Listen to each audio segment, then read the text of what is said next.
Welcome to Talking with Teachers, a program of the Santa Barbara County Education Office.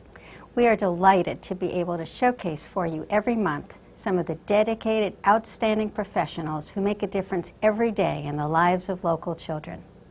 It is my privilege to introduce the host and creator of Talking with Teachers, County Superintendent Bill Cirone.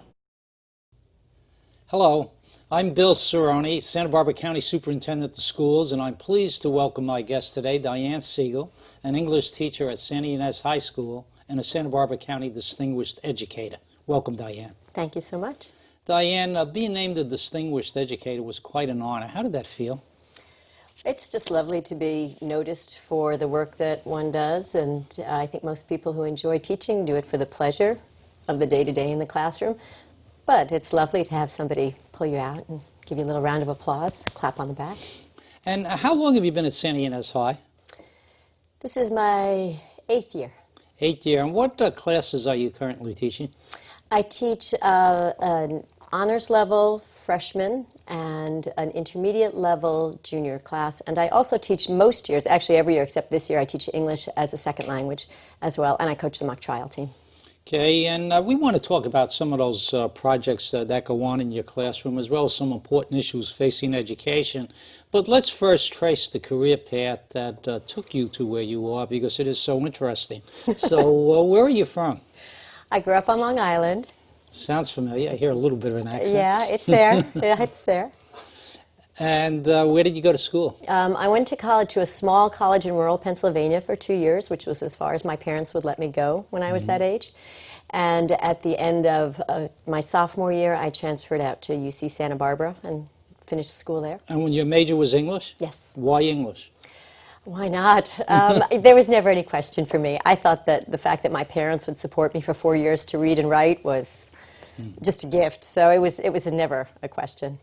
And at that time in your life, despite having a stepmother who was a wonderful teacher and loved teaching in every way, you never considered teaching. Why did you rule out teaching at that time? It's really funny and really makes perfect sense. When I was growing up, was certainly during the feminist consciousness era.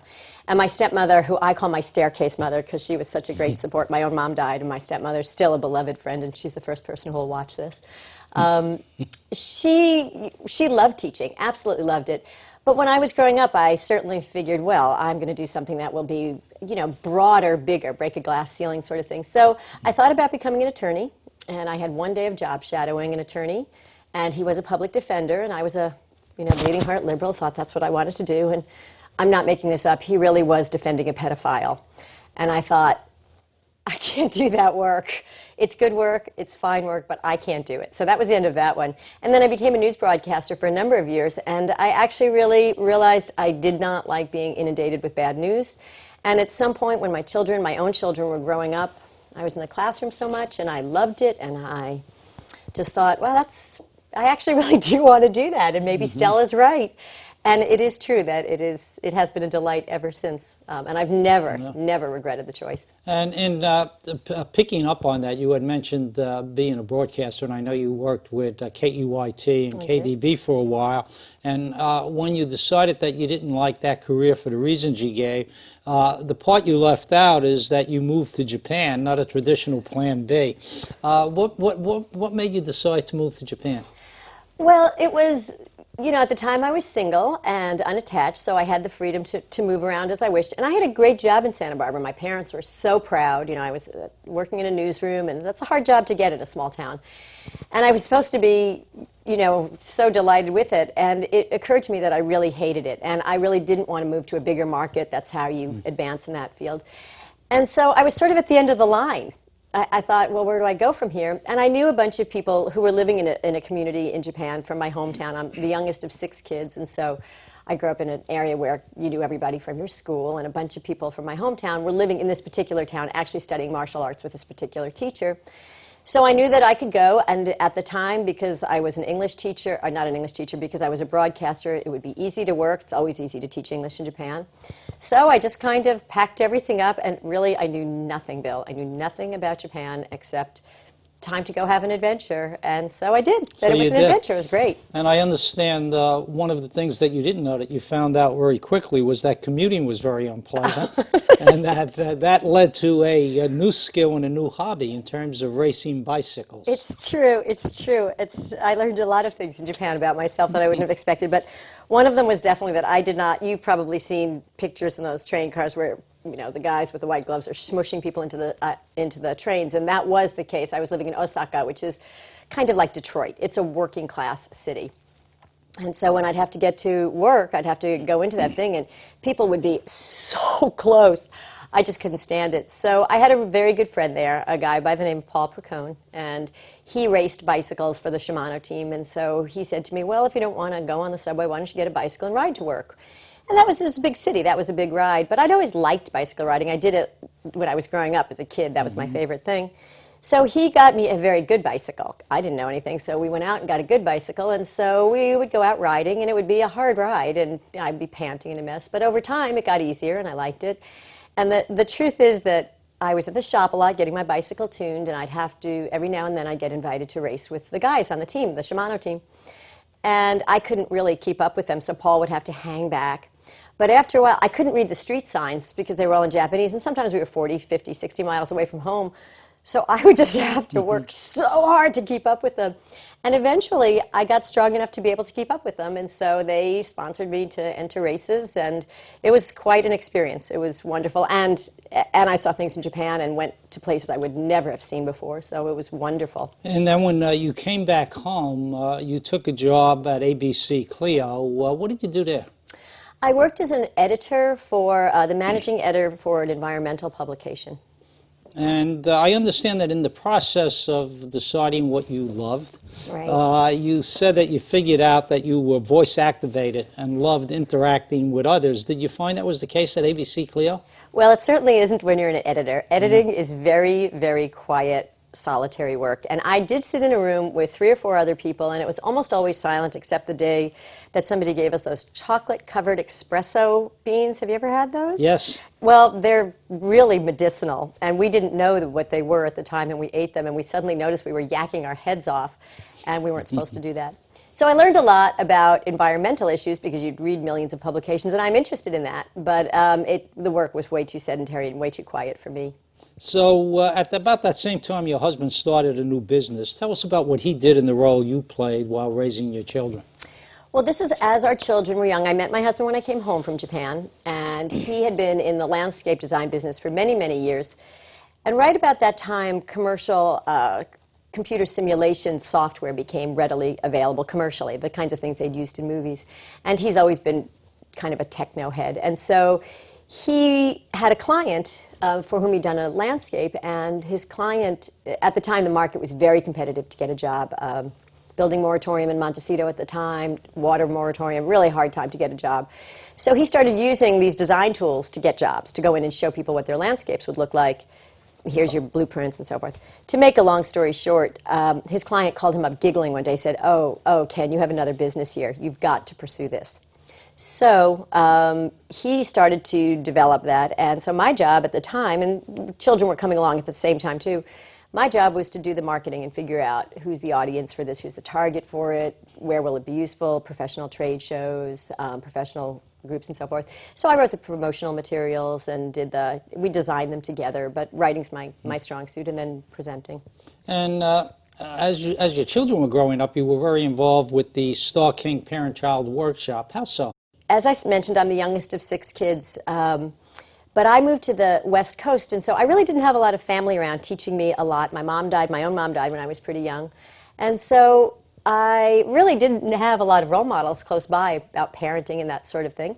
And so I had heard from a dear friend who had gone to this parent-child workshop, and it's through the auspices of the Santa Barbara City College. And basically you attend 3-hour parenting training classes at night. And every single parent works in the nursery school, about 70 families, and the kids go a couple of days a week, a couple of mornings a week. And you really learn, and at the time that I went to Star King, I was so fortunate to have Hani Sandquist and Rachel Johansson. The directors who are there now are marvelous too, but I happen to just be thrilled to be there with these two women who were so wise and so sophisticated about parenting and truly luminaries in their field. And so we learned very, very valuable things that I think about in the classroom all the time. And I know you were also very involved as a classroom volunteer, that would figure. Yeah. You said that some of your children had wonderful teachers, some not so wonderful. But I think at that point you decided you wanted to go back and be a teacher yourself. What I'm particularly interested in is what was it like after all those years to go back to school at UCSB and decide you want to get your credential, but to be a student again? It's so fun. We were just talking about this over dinner last night, I think. For me, it was absolutely a pleasure. It really was a pleasure. I knew what I wanted to do. I knew that I'd be older than my classmates, and I couldn't have cared less. And I have a dear friend who does not have an undergraduate degree. She doesn't have a bachelor's degree, and she would love to teach. But the idea of starting from the very beginning at 40-something years old really is scary to her. For me, I think partly because I loved college the first time, I just knew I would have a good time, and it was nothing. It was absolutely no impediment. It was a pleasure. And my colleagues, or cohorts, I think was the word that they used, were just fabulous. And there were a couple of other returning students as well, but we didn't stick together all the time by any means. And the teachers, the kids in the teaching program, they're friendly people. They were personable and great, so it was just marvelous. So what was your first teaching job? Paying, you mean, or just in a classroom? No, paying. Oh, at St. Ynez High School. At St. Ynez, okay. And so then let's fast forward to the present, and I want to talk about things that go on in your classroom, and I know you're very concerned about welcoming students properly, and you made some changes this year in order to try to achieve that. Tell us about it. Well, I had always been dissatisfied with my first day. There are some things you have to cover on a first day, just sort of nuts and bolts of the classroom, and I'd always thought it was terribly dry. And the truth is I didn't quite know how to fix it, and the way that I came up with this idea to make it more welcoming actually started with a gigantic bolt of felt. And I found it in one of those dungeons under a classroom. And I thought, oh, that looks useful. Somebody should be using that. And my children are very artistic. My husband's artistic, and so I have some good resources available. I am not. But I have an imagination. And so there was this bolt of felt, and there was this bolt of AstroTurf. To make a long story short, eventually we made it into this gigantic yellow brick road. Gigantic. I mean, really from the street that the kids come in on, which is big enough to drive on, all the way up to my classroom. And I put a bunch of chairs out there, and an umbrella, a cafe umbrella, and a big box full of weird-looking flowers, and little Judy Garland's yellow brick road shoes. And there was a really nice manhole cover that we cut out. It looked psychedelic and wild. And the kids walked in, and they all knew that this was from the Wizard of Oz. They recognized the shoes, and so they came in. And I used that Wizard of Oz theme to talk about my classroom, what I wanted to talk about the first day. And the first day has to do with, obviously, you want to set a tone about thinking. And so and this was good because everyone knows the story, so you could pull them in, because the kids on the first day can answer questions about this. So we talked about the scarecrow and thinking, and then I referred to Bloom's taxonomy of thought, which talks about the different levels of thinking. And I use that as a foundation for my class. We could talk about that for hours. That's a big foundation for the class. So I kind of introduced them to the idea of different layers, different levels of thinking. So that was the thought part. And then there was the heart part, and that's where I wanted to talk about behavioral norms. And I believe by the time kids are in high school, they know exactly what they're supposed to do and not do to be part of a learning community. And so I just make that really clear. I know they know. I don't have to go. I have very few rules in the class, and I don't think there's been a problem with discipline in a long time, because they know. And I know they know. So that was it. And then the last part, which I really love, actually, was talking about courage.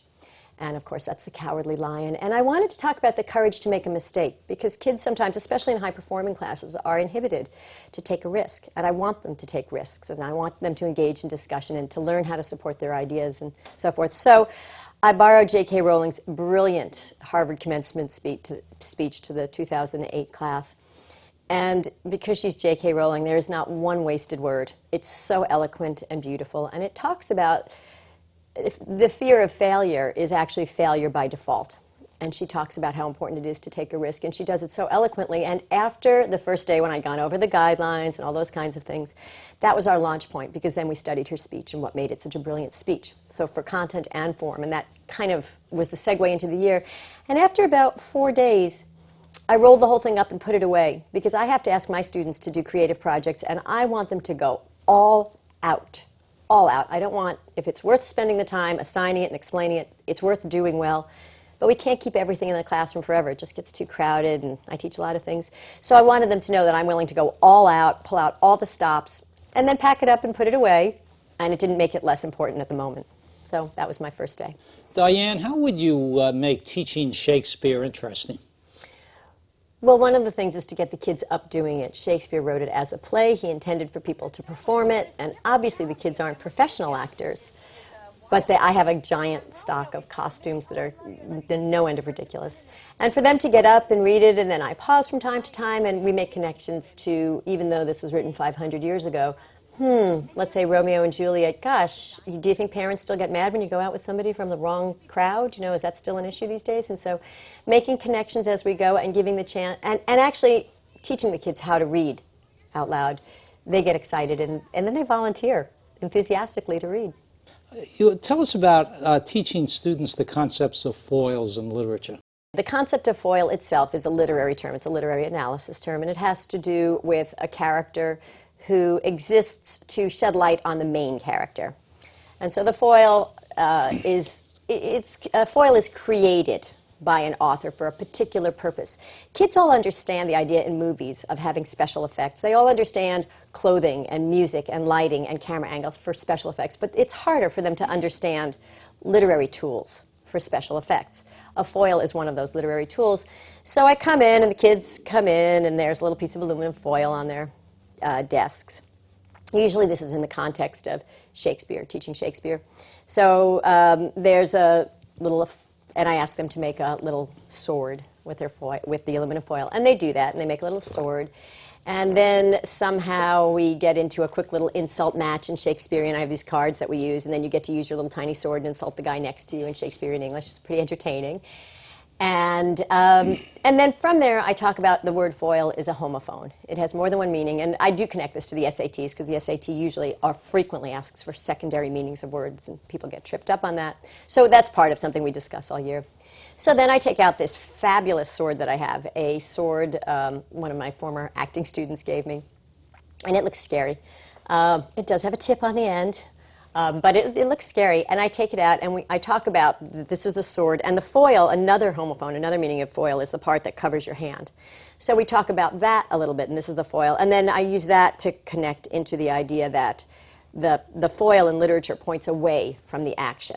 And so then we talk about what a foil is, and then we look for them in the literature. In addition to teaching English, you're also a mock trial coach. I am. What does that entail? Well, I do not have the legal expertise. I feel compelled to disclose this right up front.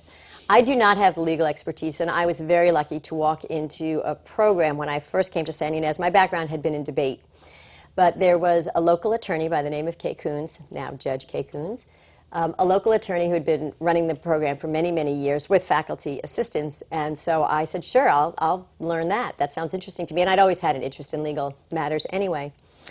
And so it's for 6 months the kids prepare a case, and my job is to make sure absolutely everything is fluid. And now, after doing this for a number of years, I understand quite a bit of the workings of the legal coaching as well, but at first I really didn't. And so I learned right along with the kids, and that was a lot of fun. That's a fun position to be in, and of course it's a very bright bunch of kids who love a good argument. That's a thrill for me. And they go to a competition, and they are brilliant every year, just magnificent. So it's very inspiring. So tell us the obvious. What do you see as the benefit for students? Oh, goodness gracious. Well, they would say, I know this is what they've said. First of all, the poise in public speaking is unparalleled. You know, you are in a situation where there's a room full of judges and attorneys and teachers staring at you and you alone, making an eloquent argument that is not prescripted. You have to think on your feet. So that's one thing, certainly the public speaking. What my own son, who did mock trial for 4 years, my daughter does it also. I did not make them do it. But what my own son said is he felt the value was the ability to take a complex issue, tease out a specific point, address it, and move to the next point. And that's really what we're teaching in critical thinking, writing. That's the basis of all critical thinking, so it all works together. And then there's also the other part, which I call dude training. And dude training is how to be, whether you're male or female, how to conduct yourself like a man in court. And by that I mean you always address the judge respectfully. You always say, yes, sir, no, sir. And that's difficult for teenagers when they're arguing. They're arguing with all their might. And it's wonderful, wonderful training. Well, taking that same analogy of making the case, make the case for us, for English education and literature in particular. Why is it so important? It's interesting. I had a former student, a brilliant girl, come back to me a while ago and say to me, gosh, I got my degree in English. I think she graduated from UCLA, and I just don't think I'm going to get a job. And I thought, of course you'll get a job. What organization in the world does not need somebody who's literate to read through documents efficiently, to understand what's important, to be able to speak and write and represent the organization articulately? So whatever field you're interested in, if you are interested in the sciences, let's say, someone has to interpret that stuff for the regular folks so we can read it in Discover magazine. If you're interested in the arts, somebody has to use that. So certainly in terms of employment, I've never doubted that every organization always needs. It's really up to the individual to figure out what area you want to be in. I think that the reason that kids study English in high school, it's the one class that they have to take for 4 years, is because you are teaching a complex skill, and it is critical thinking and clear communication. And those are complicated things. And so who in life doesn't benefit from thinking clearly and communicating well, whether that means you're communicating with your wife or your husband or thinking clearly about how you want to say something tactfully to your mother-in-law. I mean, we all need it. Diane, brag for us a little. You've won so many awards, but for you, what's the most meaningful acknowledgement? I'm sure you know what I'm going to say because it's the only answer, I think. It's the kids in the class. It's so obvious. The kids really know when I'm on, and they know when I'm off. And I will never forget a student who wasn't a brilliant student by any means, a beautiful-hearted, beautiful girl, and she said, "Thank you so much. I never felt stupid in your class." And the truth is I teach at a pretty high level. I teach at a pretty sophisticated level, but it seems to me that girl really stayed with me because the idea is to bring them all along, not to scare them, to just bring them there. And so the kids come first. And it does matter to me that my colleagues think, when they think well of me, I think that's important. And I like all of it, but the kids know the most. You feel very strongly about NCOB and high-stakes testing. High-stakes testing is really the only game in town. Tell us about the focus on accountability and test scores from your perspective. A while ago, I was in a critical study group where people from different disciplines, we got together. This was under the guidance of Connie Road, now a retired teacher, but she was a Disney American teacher. And this was some of her training, and it was really marvelous, marvelous training. So we would get together for professional development, a group of us from different departments. And one time we had a former teacher from our high school, who's now a principal at another high school. We invited him to come talk to us. I didn't personally know him. He had left by the time I was there, but a lot of the faculty knew him and loved him as a very highly regarded teacher. And now he's a principal. So now he's on the side of having to institute all of these things that come down from on high. And his comment, which was really eye-opening, but the truth was, we know that we're all racing toward disaster. We know that these are unachievable goals, and that is not new news. The truth of the matter is, I teach To Kill a Mockingbird every year, and Atticus Finch said in his closing statements that it is apparent, any teacher knows, that we are not all created the same, and that's a fact. So the idea of No Child Left Behind, with all of that focus on testing, I think it compels teachers who don't have a lot of confidence, and that's the truth. Teachers who don't have a lot of confidence to feel that the only thing that matters is those scores.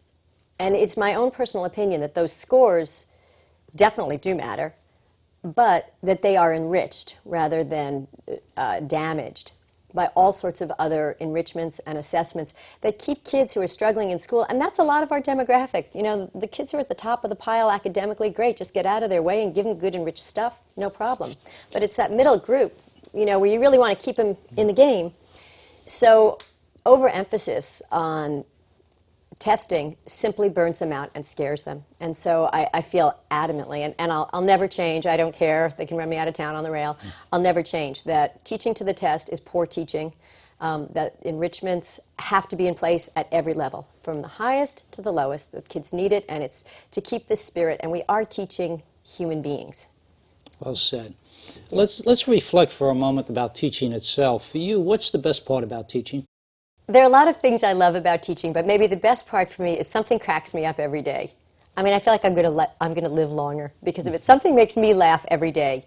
And, you know, with every job, there's junk that you have to go through, and some days you go, oh, I can't believe I just did that, that sort of thing. But there's something delightful that happens all the time.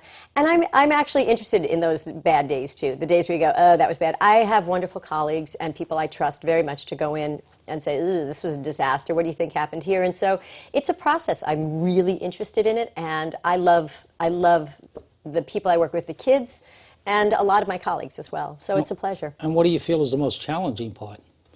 Probably, I would say it's time management, because in a gross sense, there's always a tremendous amount of busy work and things like that, compliance kinds of things, and it has to be done. It's part of a big organism, and those things are necessary. So it sometimes feels perhaps less important to focus on the individual kid, the individual person with their special this or that, and those are the wrong priorities right there. It has to be, because it's an individual. It's a human being who, just yesterday I read someone's sonnet, and I'm a little concerned about her family life, actually. And if I had giant classes or excessive amounts of things that I have to do that keep me busy, and I've worked under this sort of situation where there was so much loaded onto us that I would not know that I had time for that child. Well, that's the wrong priority, and that has to switch. So the biggest challenge is managing time to make sure that you do not forget the individual and that you meet the deadlines. We're just about out of time. If you could send a brief message to young people today, what would it be? I asked my students what would be some word of wisdom. And they said two things that I thought were kind of fabulous. The first thing they said is, time management matters a lot. Not just because I just said that about teaching. They said, managing your time matters a lot, because if you can't figure out how to get your schoolwork done, then you can't play soccer and you can't go to dances and things like that. So time management, they felt. And the other one that somebody said that I thought was kind of fabulous was, you have to figure out how to make fun out of your work. If you can have a good time doing it, then it's not really so, it's not like work. Then you're just hanging out with your friends doing a project. And what message would you send to parents? That your kids really need you just as much when they're in high school as they needed you when they were 2. Maybe not to make sure that they're, not eating dirt or things like that, but they really need you to guide them and to walk them through. High school can be a very, very precarious time for a lot of kids, and they can make decisions that begin to have significant impact. And it is probably, if possible, the best thing you can do is to make sure that you are very, very on top of what they're doing and who they're hanging around with, and that they have things to do that are wholesome. And how about a message to your fellow teachers? To my fellow teachers, I would say that it is a pleasure to be working with teachers. Primarily, the best thing I can say about it is that teachers tend to be pretty balanced people. They tend to like other people. They tend to have a good sense of humor, be pretty flexible, usually have good family lives, stable situations, and those kinds of things. And for all of that, I would say it's a lovely field, not only to make a living, but to make a life. Perfect note to end on. Thank you, Diane. Thank you. Your skill, your passion, your commitment to young people, they all shine through, and it's very clear why you were selected as a Santa Barbara County Distinguished Educator. Thank you for all you do. Your good work touches many young lives and really makes a difference. Thank you so much. I'm Bill Cirone, thanking you for joining us and signing off for this edition of Talking with Teachers. Teachers like Diane Siegal, who bring to life the vital message: learn today, lead tomorrow, public schools work.